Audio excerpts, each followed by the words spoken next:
Hello, Vida Real Coach here again for the next video. First of all, I'd like to thank everyone that's been giving me some feedback on the videos and their comments, sending me messages. I appreciate all the feedback, good, bad, or indifferent. I love it. Thank you. Keep doing it. So this video, we'll be talking about limiting beliefs. All this week, I posted on social media some stories, some reels, some posts about limiting beliefs and how they affect us. So I wanted to concentrate on this video, talk about understanding limiting beliefs. Where do they come from? How do they limit our success? What are some tools to recognize and some techniques to deal with them and try to overcome them and then eventually push through to success? So hopefully after the video, you'll have a little bit more understanding and a little bit more comfort on how you can deal with those limiting beliefs. When I first started the channel, I said that I wanted it to become a working channel, not where I just talk and give you my insight, but also give you some homework to do, some concepts to think about between now and the next video. And then maybe you can work on it on your own outside of this video. I don't have all the answers to give you. I'm giving you perspectives. I'm using my intuition and my experience in some of these things that I've done in the past. So hopefully this will help you and will give you better insights and understanding. So let's get to work. Go ahead and grab your pen, your pad, maybe your phone, take some notes. So what is a limiting belief? A limiting belief is basically a state of mind, a belief by yourself that restricts you in some way or another, right? Something that's blocking you. How are these limiting beliefs born? How are they created? What about these limiting beliefs? How do they evolve? How do they develop? How do they thrive? And then also, who gives them importance into your life? The limiting beliefs, I believe, are born at a young age for most of us. You're talking about in a time frame where you're a sponge, you're learning many things, you're getting feedback and understanding and belief systems from your elders, your parents, teachers, people in the community. Nowadays, you have a lot of social media. There's a lot of influencers, a lot of followers, right, that follow influencers. So those things tend to happen when you're young. So you believe these things. Some of the examples could be you need to be uh, pretty and handsome to become the homecoming queen. You need to be able to be smart to go to next levels of of special classes and to get better treatment results, etc. So there's those little beliefs that you believe as a child, right? Or when they tell you you're a bad kid, right? You're a bad kid, nobody likes you, you know. So those tend to be get ingrained in young people, especially at that young age. So how do they develop over time? The same thing. You grow up, you believe those as you grow up into middle age, and then middle age teens, and then late teens, adulthood, early adulthood, and then up to your 30s, 40s, 50s, 60s, however long you believe in these limiting beliefs that have always stopped you your whole life. And who gives them power and importance? At the end of the day, it's us, right? We have the choice to believe them or not. We have the choice to accept them or not. So we give them life, we give them power, we give them strength over us, and we let them control most of our decision making and most of our futures, even into late adulthood. So that is a limiting belief, and that's how I believe they come into existence and how they carry on throughout our lives. So within these limiting beliefs, how do they impact your success? How can limiting beliefs hinder your personal growth, your professional growth? How do these limiting beliefs create self-doubt, right? Self-failure or fear of failure, I'm saying. And then it gives you reluctance to take risks.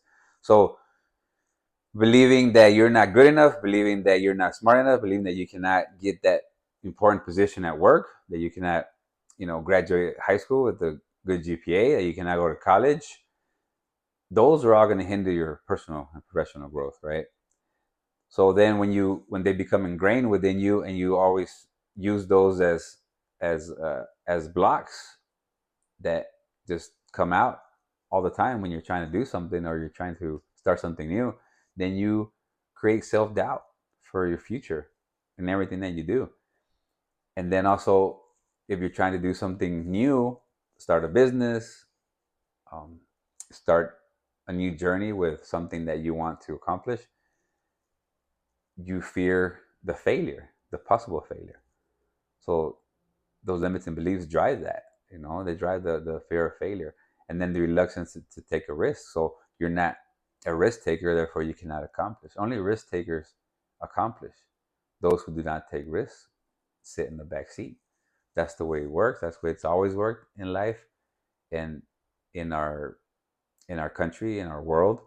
Those who are capable and able to cross those thresholds of fear become successful, and those require risks no matter what they are.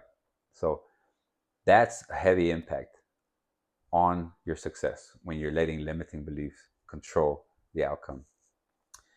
The next thing I'd like to talk about is identifying your limiting beliefs, right? How can you find what they are? Well, first of all, what are they? Are you even looking at them in the right way? So, some examples that I have, which you would need honest self reflection, looking straight in the mirror, and understanding and asking yourself these questions about these different topics. Number one is worthiness. Worthiness. If you do not feel worthy of receiving, then you're already behind the eight ball, right? When you are not worthy, when you have low self worth and understanding of that, then you're not open to receiving. So therefore, your belief is, I'm not worthy enough to get what's coming toward me, right? I don't deserve it. I'm not deserving enough. There's other people out there that probably work harder than me. I haven't done enough to get any of this. Why should I be deserving of it? So those are two things that are just ingrained in your mind. That's hard to overcome. The next two are capabilities and abilities. They seem similar, but I'll give you a brief example of why they're not.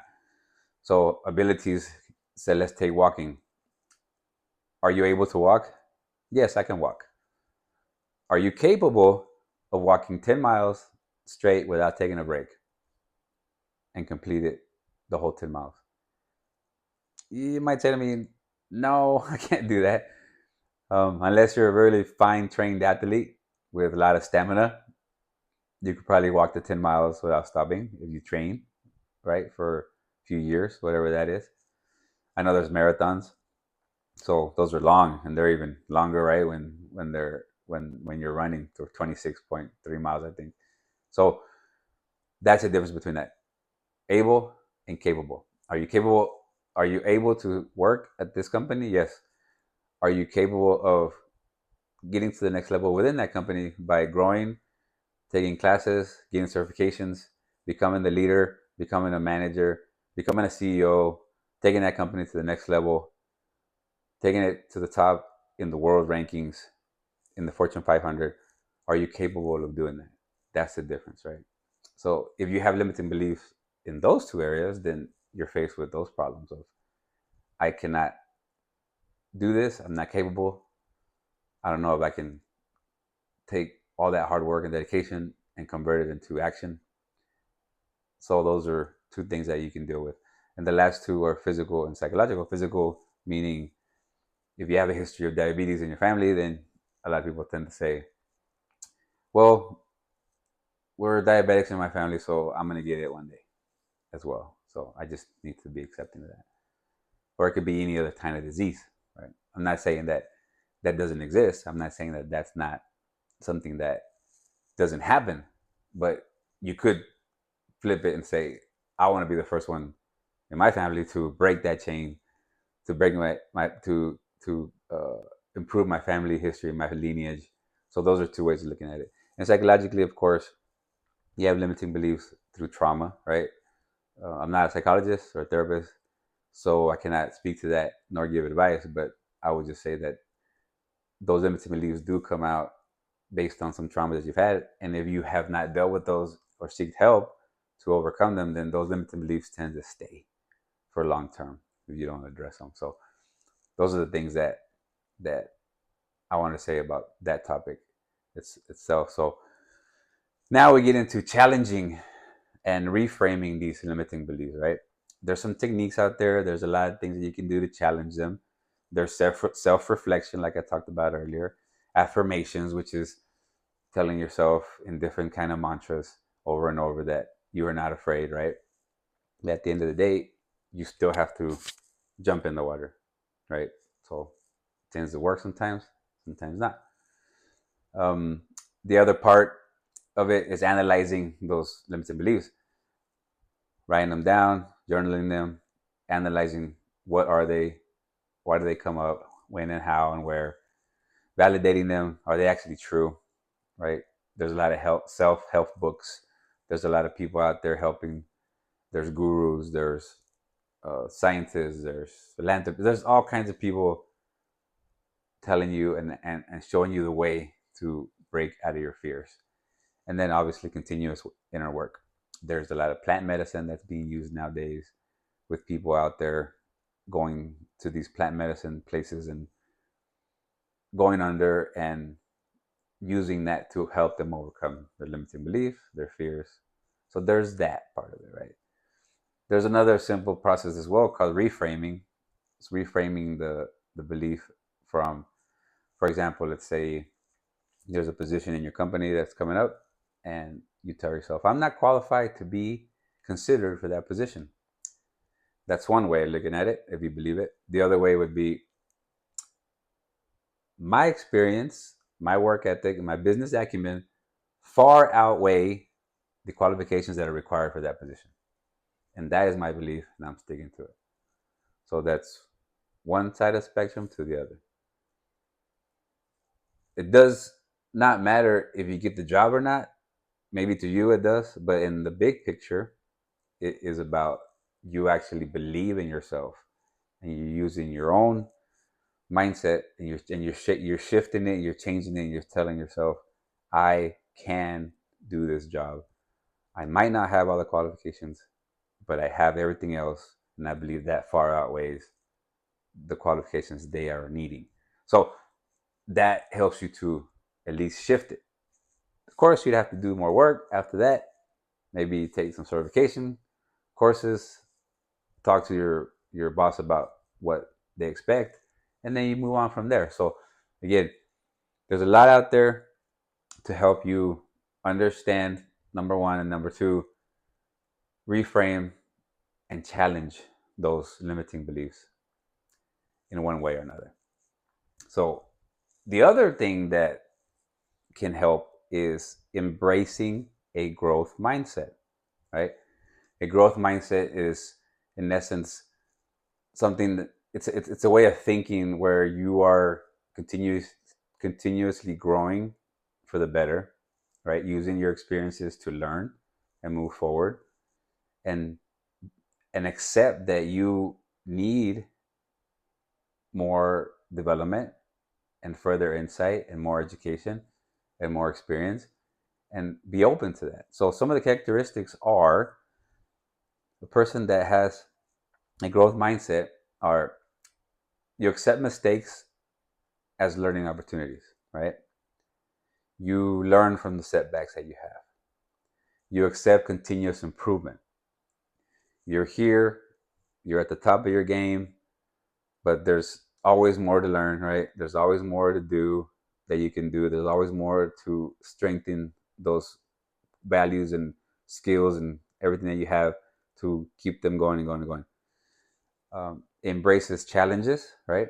That person embraces challenges. When challenges arise, you don't shy away. you stand in the front and you say, all right, let's go, let's do this. All right. The other thing is you accept failures as growth opportunities. So yes, you work on your limiting belief, you start getting that growth mindset, you take a chance, you fail for some reason or another, but you don't stop. You just keep going and you realize, hey, I did not succeed with that part of what I was doing, but I will use that to go forward. And I will use it as experience and a growth opportunity. And the last one is open to total feedback. Negative, positive, indifferent, doesn't matter. Always knowing that you have room for improvement, accept critical feedback, right? And be able to not take it personal. That's the biggest thing. Don't take it personal. Don't make the assumptions that someone's always trying to get you or bring you down all the time. Be able to live and work and function with a growth mindset. What are the potential outcomes that will come about if you accept the growth mindset as you're going through life? Well, you're overcoming limitations, right? Everybody has limits. So we identify those limits with the growth mindset. You start climbing over those, right? Your limits are, say, rocks, bumps in the road. Your growth mindset is learning, education, experience, feedback, looking yourself in the mirror, reflection. Then you gather enough momentum and you cross over each one of those speed bumps, each one of those limitations. You keep going and going and going. Another one that you could benefit is improve soft skills and capacities over time. Your capacities, your capabilities just increase and keep going and going and going, right? That's how great companies are made, great inventions, how people develop over time. Ongoing self-reflection, you're able to sit down, evaluate, take inventory of where you're at in life, where you're at in your career, where you're at home, with your significant other, with your children, with your family, friends, all the people that are around you. And that also builds trust in yourself. You build trust in yourself. You count on yourself. You believe in yourself. Every time that you're able to sit down, reflect back and say, hey, I am here. I know where I'm at and I know where I can be. I'm still okay right now, but okay is just a state of mind as well. Where can I go to become even better than that? Right? Forward thinking and planning. So that will always be at the forefront when you're thinking as a growth mindset. You're always going to be thinking about forward thinking, planning ahead, what's coming up. Don't get caught, right? Right with your hand in the cookie jar, how they say, or unprepared, right? So that's another thing. And then the last one is inner operational excellence. In operational excellence, like I said in my earlier videos, is doing everything efficient, right? Cost savings, safely within companies, right? So within yourself, right? Operational excellence, operating in the inner excellence that you believe, your values, your morals, your drive, your work ethic, your belief system. So all those things that you believe inside, they come out as well. So as long as you're operating within that, within yourself, then you're always going to be wanting the best, doing the best, seeking the best, and then accepting constant feedback that will help you to keep going and going and going. So the growth mindset is a valuable mindset to have once you're crossed the threshold of these limiting beliefs that are holding you back. So now that we understand limiting beliefs, how they creep up in life, how they stick around like bad viruses that keep coming back and going and back and going, right? We understand that. We understand how you can challenge them, how you can reframe them, how you can use, growth mindset to work through that and become the best version of yourself by eliminating these limiting beliefs. What it really comes down to is fear. That's the base foundation of these limiting beliefs is fear. Yes, you heard those limiting beliefs. you believe them, they became ingrained in you. So now the fear keeps them alive always. Okay. So again, this is another part where you can write this down. Limiting beliefs plus fears equals inaction. Limiting beliefs plus fears equals inaction. Okay. Opposite of action, obviously. Inaction being idle, stuck. That's all it means. So, us as humans, we fear loss, right? That's the biggest, one of the biggest fears. We fear loss, and we're constantly protecting ourselves from loss, right? In Before I go into this topic, before I go into the gist of it, if you believe or you fear loss, then you have a lot of things you're protecting, right? In the Mastery of Self with Don Miguel Ruiz Jr., he talks about a deer that's out and grazing, right? And then there's this tiger that comes out of nowhere to try to get him. The deer is just grazing right at first, and then it takes off, fights for his life. He makes it. The tiger goes away. The deer, after a little while, he forgets about the tiger. He forgets about being chased, and he goes back to being a deer. That's what they do. They go back to what they are. Not us. We go back to that same place, but we go back with fear. We got attacked there. We almost died there. I can't go through there. I'm going to get hurt. I'll never go over there past 6 o'clock at night. So those are all things that we keep and we remember, and that separates us from the animals, the animal kingdom. In the animal kingdom, as we deal with trauma, and then we have fear after that. So we fear loss. So we fear loss of time, money, energy, right? So I'm not going to do this because I'm going to waste my time. I'm going to lose money. It takes a lot of hard work, dedication. I don't know if I can do it. I'm in my comfort zone. I don't want to lose my comfort. I'm good where I'm at. So these limiting beliefs, that's what they do. I'm just going to not worry about it. So that causes inaction. You lose your identity. You are who you are now, but if you do something better or something different, what are you going to be at that point, right? Are you going to still be looked at the same, or they're going to look at you different? So you lose your fear of losing your identity. You fear of losing love, belonging, acceptance, right? When you do something different, your family wants you to do something, you want to do something else. You fear the loss of the love from them. You feel the loss of belonging in the clan, in the clique.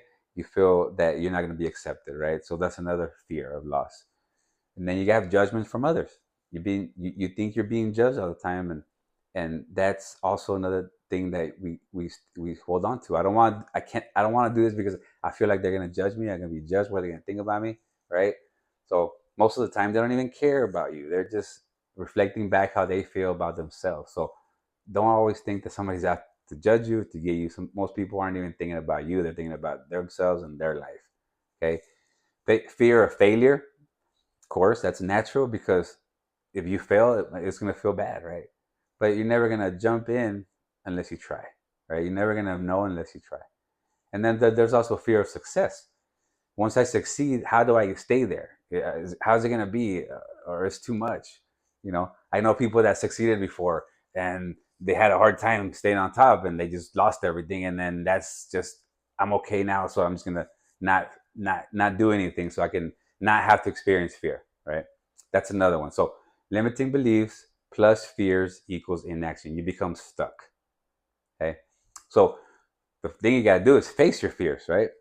What is it that you actually fear, right? Ask yourself in three different sections of this, right? The first section, what am I really afraid of?